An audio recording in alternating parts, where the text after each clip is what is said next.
So, Teaching with Technology webinar series topic. My name is Lynn Wall. I will be hosting the session for our presenters. I'm with the Center for Teaching and Learning.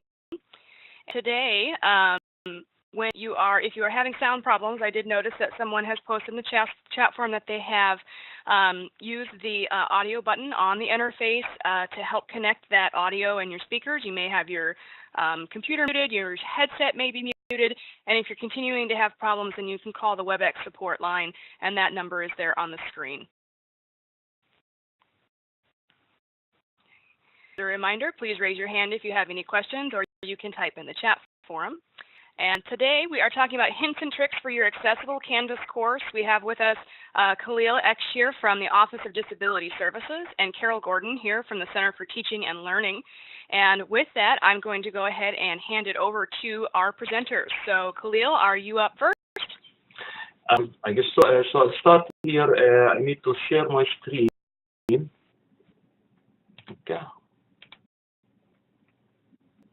There we go. Can you see my screen now? Yes. Okay, cool. Hello, everybody. My name is Khaleel Eksheir. I am the Assistive Technology Specialist here at the Office of Disability Services. And what I do really is helping students with disability access technology and access education technology. But that sometimes providing workshops and educating faculty and staff members on how to make their documents accessible. So they will be right. So okay. So one of the first things that I'd like to discuss and cover is the difference between accommodation and accessibility. This is like two terms that people normally confuse between what accommodation, what's accessibility, and who does that and who does that.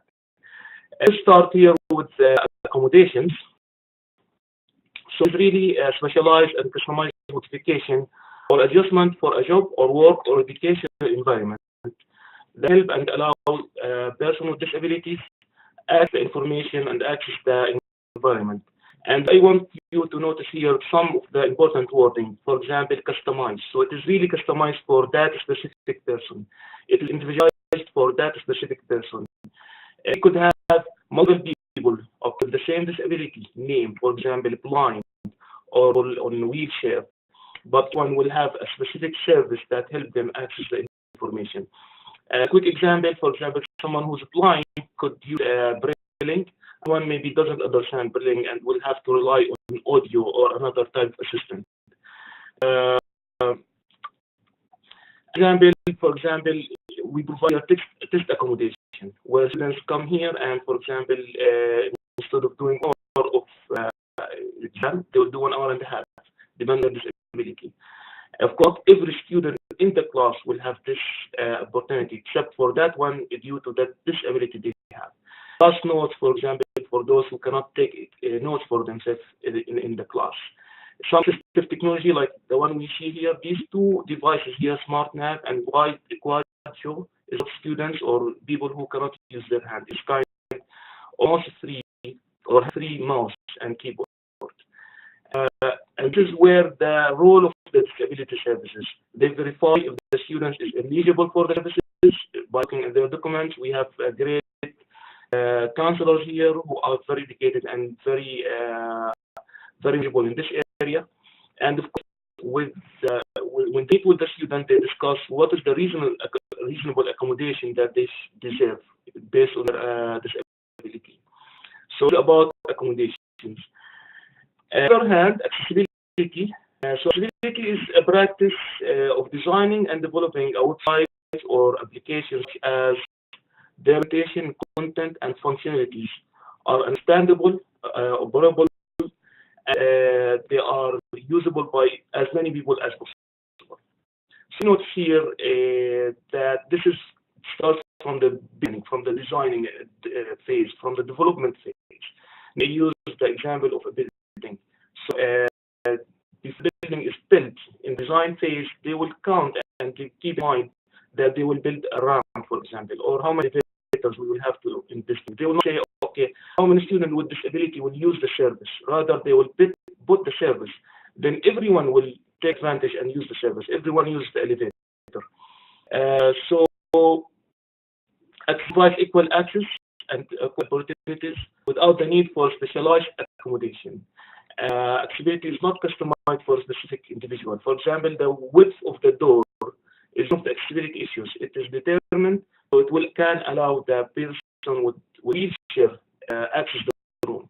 If the room if it is smaller than that, then it doesn't. We cannot tell the student because of your disability you have to wait outside, or we have to give you special accommodation. This is accessible issue. Another example is the ramp that is used by this person who's maybe carrying a weight, or maybe a mom with her kids in a trolley. Maybe the door width, which I just spoke about. Document that we provide for end users. We want them all to access this documentation. We want, if they are blind, they should be able to read it. So it could be a Microsoft Word file, could be a PDF file, a wireless. We use here Eduroam. Okay, people who come to campus with their student visitors, they should be able to connect to wireless as easy as possible. Okay, without the need to ask someone, okay, can you help me access the internet? Okay, so this is an example of accessibility. So wireless should be accessible. CAMS as a learning management system, instructional design or instructional technology that is being used in education should be accessible for all users. The question, why should we care? As they are your students, so you'd like to provide the education and make sure that everyone receives this information. Access and equal opportunities. Charlotte mission and vision, values and policies, we should comply with them. Of course, there are many federal and state law requirements, such as Section 508, I made it bold because it focuses on electronic accessibility. Of course, we have ADA, and just to let you know, many universities are being sued for this issue, accessibility. It could be an instructional design was used, or a device that was enforced on students and was not accessible, for example, or probably a file that wasn't accessible, and so forth. So from this topic, I'll give you some of the hints and tricks that will help you. Now, these hints and tricks, they do not cover everything in accessibility, but it will give you an idea.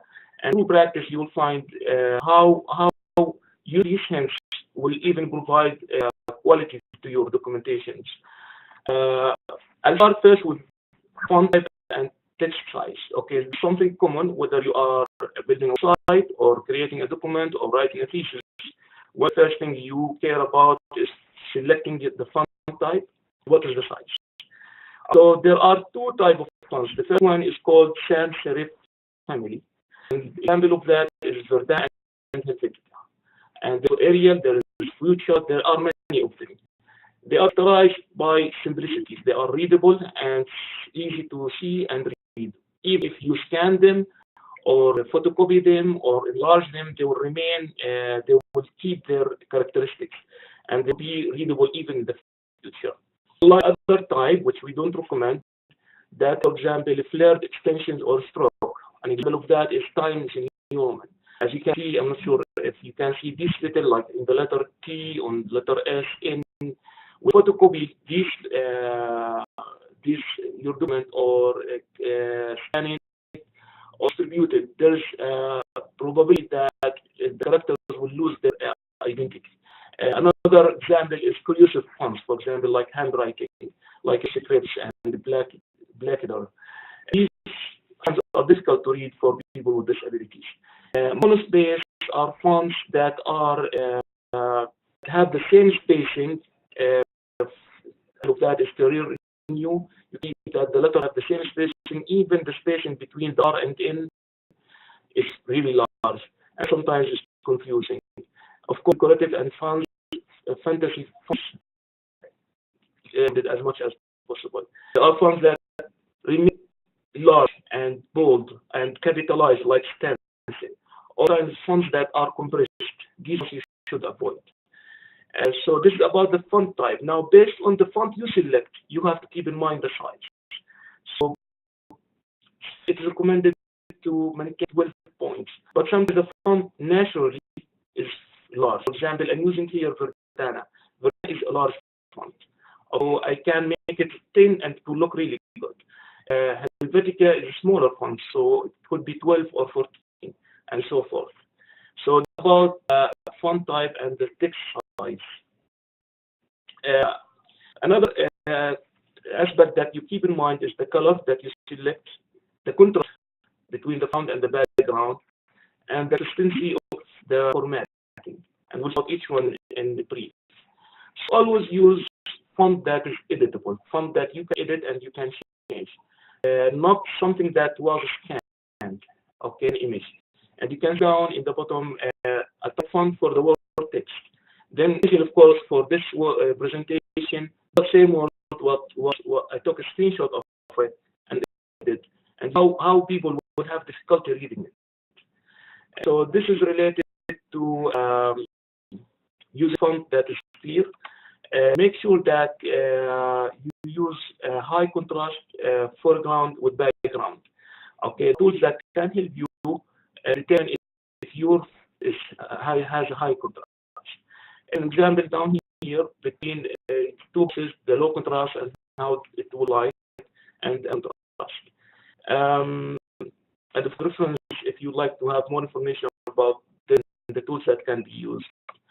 Of course, consistency. One is that you have or maintain in your mind. If you use, for example, a banner, or you used page numbering in a specific area, like bottom left or right, or you use specific font, or used any specific feature that will repeat a page or each page, whether it is a document or website, you should maintain that it will be in the same location. When a student with disability, especially blind, will build in mind a structure for your page. So if every page has different structure, that would be confusing. If you have the same consistent structure, they will start building their structure in their mind, and it will be easier for them to make your pages. Another tool that you should use, actually we consider the document is not accessible if not used, is using styles. Styles are a preset format for you that helps you build your document. Use, for example, for titles and headings. They are available almost in every software. For example, this is a screenshot for Microsoft style. The styles appear on the ribbon. You can see there is heading 1, heading level 2. These styles will convert to HTML code later on when you pass file to another format, for example. It's readable by the screen reader. It will student with disability jump immediately to the proper heading and read underneath it. And tool is available for Canvas and also Google Document. Another that is used normally in your documents is pictures and images. Always make sure that you use alternative text, and it is actually a hidden description that you add to your document, your images. Alternative text is accessible by the screen reader and provides information for people with disabilities, especially blind and low vision. And just an example for an image, this one is a building for Fretwell. This question we always have: what text I should use? Now, because my office is just right there, and this is just an example, Fretwell building where this is located. Let's assume we're talking about different topic. Let's say bricks that are used in building. So you need to use the proper alternative text. What do you want to tell your students from that image? What do you want them to see? One of the things we recommend is in the point number 3 that you don't start with the word picture of or image of. That the screen reader will tell the student that this is an image. It will just create a duplication. Very important tool that can help you check your document and make sure that it is accessible is a tool that is normally available in most modern software, an accessibility checker.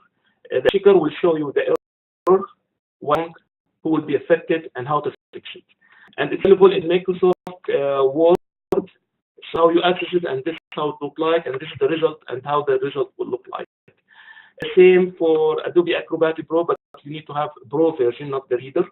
So you click full text and it will provide you with all of the information about accessibility. Now, very important, in the previous slides that I just showed you, that's only the accessibility. There is more than that. And that's why we provide also workshops to help understand accessibility and learn more about some of the tips and tricks. The one that is coming soon in November 13 in CTL, and 90 minutes, it is a brief introduction about accessibility.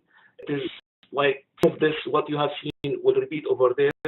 We have a workshop that is hands-on. You use computers, we will provide you with documents that is not accessible, and work together in making that document accessible.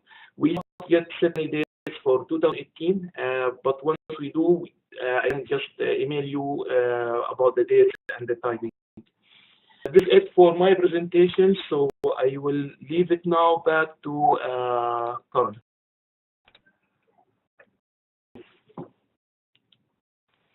Okay, over to Caryl now to share her portion. Okay, presenter privileges now. Can you hear me? I hear you. Okay, good. All right. How we put all these items into our course and supporting documents. So first, I'm going to look at a Word document because sure that we have all uploaded quite a few of these over the years. This is my syllabus from spring, and I would like to point out that the font I'm using is, as Khaleel has suggested, it is Verdana. It is a sans serif, and Verdana is specifically created for on-screen display. And the font I use is at least a 10 point for readability. Now, Khaleel also told us a little bit about the built-in styles, and what I talk about are the headings. Each document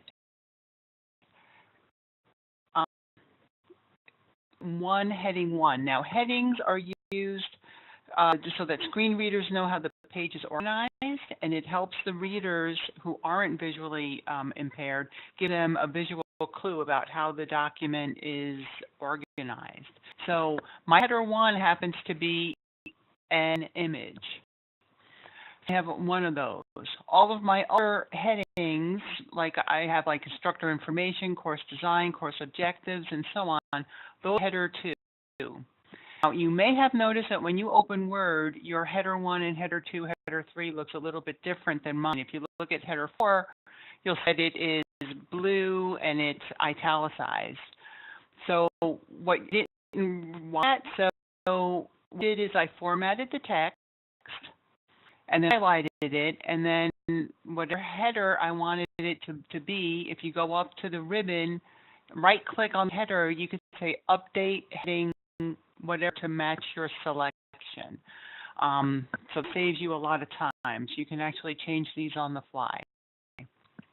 As I scroll down in my document, you'll also see that I have under text and films that I have books and movies that students need to watch and read. That's going to be header 3. So those are my 3 levels of headers. The next thing I'd like to talk about are tables, and I do have students watch quite a few movies. But in order for a screen reader to know that this is a movie, that this is a table, that you need to supply a header row. So to do that, what you're going to do is to select whatever row, and sometimes you might have a column that want to be as the headers.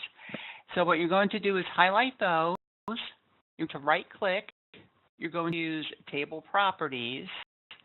You're going to go to Row and repeat header row at the top of each page, and that specifies that as the header row.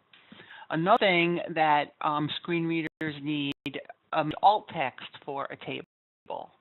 You can do that right here. Just go to the alt text tab, and then you can just put in the description area table of movies or whatever is describing your table. that I have quite a few links in my syllabus. I do this because the information has a tendency to change, and if I link to it rather than copying and pasting, then I don't need to worry about updating my syllabus as often.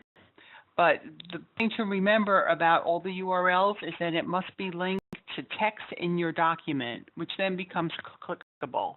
So if I wanted to look at the accessibility for Versailles, it brings right to the accessibility page on that.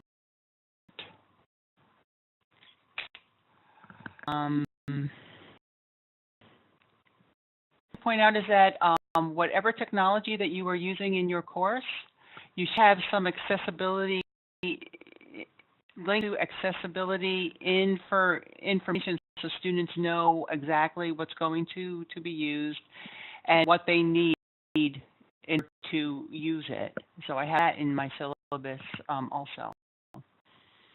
Finally, I'm going to talk about here is the image. As Khaleel had said, images need to have some alt text. So to do that, you're going to select the image. You're going to choose the format picture. You're going to use this layout and properties, and then the alt text. You're going to put your alt text in the description box. When you have all that done, you can then check for to make sure that it's going to pass accessibility. So you'll go to File, check Issues, and check Accessibility. Any here, but it does list very nicely everything which you need to change. Oh, if you're using a Mac, you find that on the Review tab, and in the ribbon, just click on the Check Accessibility button, and you'll need to do the same as Khaleel had pointed out for PowerPoint and PDF and so on. So then we have our Word document all set. Let's look at Canvas. Some accessibility and usability issues apply here also. When students access your course, they should see a clear indication on where to start navigating. So what I did is I created a block, it's just a table with one column and one row. Start here if you dare, and then I put my welcome video, my syllabus, link to help discussions. This important announcements just links back to the announcements page, and so on. And then I say click on the week 1 icon below to access your course materials. Now I normally keep it like this until add drop. After add drop, I get rid of the start here and change it to course documents or important course information. And then I just keep updating all of the links here. So maybe I'll put a link to our midterm quiz or some sort of a paper. At the end of the semester, I put the link for the course evaluation. So students know now that to get to the week 1 information that they need to click on the week 1 icon here. So I have an image which also has alt text and the text that says week 1. So take a look at the first week's material. This is a page in Canvas, and just like in Word, the information is grouped by headers. We have, this is our header 1. There's only one. It's pretty big. It's at the top of the page. Then I have a subheader here telling them what the topic is and the dates it's going to be available. Then I have some labels here, which are headers, which is breaking things out for students. And then the information that I want them to actually do is just plain old paragraph. In essence, we're building a hierarchy for students. So one other thing I wanted to point out is that, once again, the accessibility statement, I have linked to them the first place in which I use them within the course. Okay, and let's edit this just to see how I did this. The page title becomes your week 1 header. So whatever you type here becomes your week 1. Then you notice in the HTML editor, we don't even have a header 1 in here. It's just header 2, 3, and 4. Now, I don't know about you, but one of the things that bothers me about Canvas is that this editing area is so small. I'd like to point out that if you click on this little on here, that you can scroll down and make it bigger. I find that helps a lot. So once again, my my topic, my graphic, and my and the dates it's available are header 2. These header 3s. Anything else is in header 4. Excuse me, is in paragraph. If you don't like this the size, you'll notice that you can't change the font in Canvas, but you can change the point size. So if you didn't like it like that, what you could do is put it up just a little bit, just to see how that's going. At the very bottom of every page, I have put an image here. I link that to the course homepage.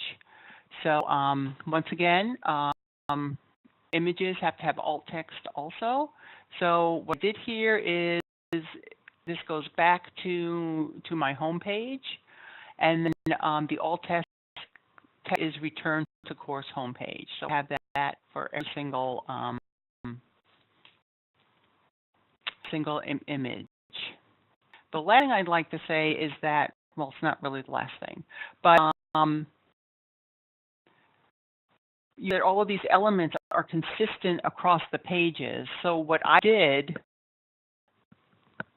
is, I created the one page, and then I came into pages, and you'll notice that there is a duplicate.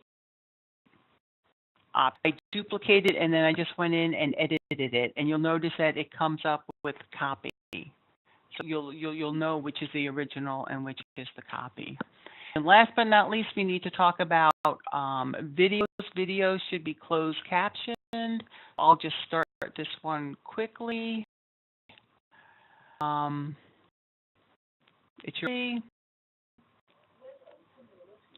You'll see that here, and students can turn it on, turn it on and off.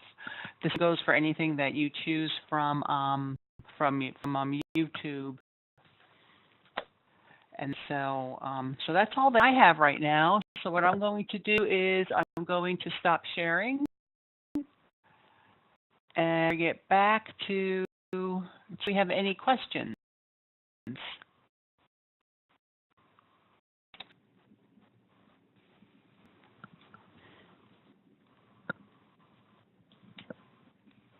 If you have any questions and you have to get going, I just posted a link in our chat forum to a Google document. So if you have some simple questions that you feel have like sort of an easy answer, you can type those there, and our presenters will get back to you on that. And also, we've encourage consultations for those questions as well. So please free to don't let those questions just sit if you are curious about something.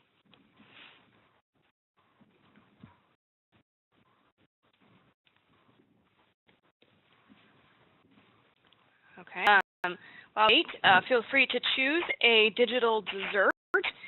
We are after lunch or maybe shortly before lunch, so you're either hungry. So if you just want to type your favorite dessert in the chat forum.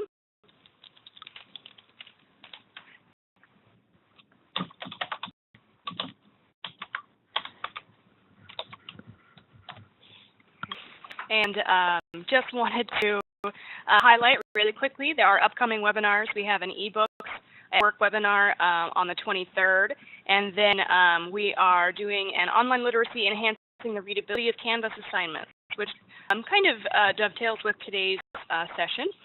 November 14th, developing and facilitating peer review, and finally the 16th of November, the power of embeddable editable content canvas. So we hope to see you in one of those. And apparently Fudged Out wins the contest, except for Khaleel, who chose all of them and didn't choose. So thank you for attending today's session. And as I mentioned, feel free to post some comments on that Google document if you have any. Okay, great day. Thank you so much.